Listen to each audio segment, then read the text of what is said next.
18 तारखेला रात्री 10च्या सुमारास बोडोज बाजार पोलीस स्टेशनच्या हद्दीमध्ये एक बैल आणि घोडा यांच्यासह एक बैलगाडीवर काही व्यक्ती रेस करण्याच्या प्रयत्नात होते आणि त्याच्या आसपास काही मोटरसायकल सुद्धा त्याच स्पीडने धावत होते. अशा स्वरूपाचे व्हिडिओ काही व्हायरल झाले. ते जसेच व्हिडिओ प्राप्त झाले तसेच आम्ही बोडोज बाजार पोलीस स्टेशन इंचार्ज यांना तात्काळ त्यांच्यावर कायदेशीर कारवाई करण्याबाबत सूचना दिल्या होत्या. व्हिडिओच्या आधारावर तिथे बाळासाहेब ताठे आणि दिलीप ताठे या दोन व्यक्ती आयडेंटिफाय झाल्यावर त्यांच्यावर CR नंबर 9/26 BNS चे कलम 281, 285, 125 आणि 3(5) BNS, त्याचबरोबर 119 महाराष्ट्र पोलीस अधिनियम आणि प्राण्यांना क्रूरतेने वागणूक देणाऱ्याचे कलम 11 सह 12(अ) यांच्याप्रमाणे गुन्हा दाखल करण्यात आलेला आहे.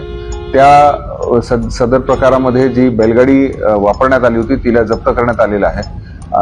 त्या गाडीमध्ये जे बैल आणि घोडा जो वापरण्यात आला होता त्याच्या बाबतीत अधिक तपास चालू आहे आणि इतर जे आरोपी निष्पन्न होतील त्यांच्यावर सुद्धा गुन्हा दाखल करण्यात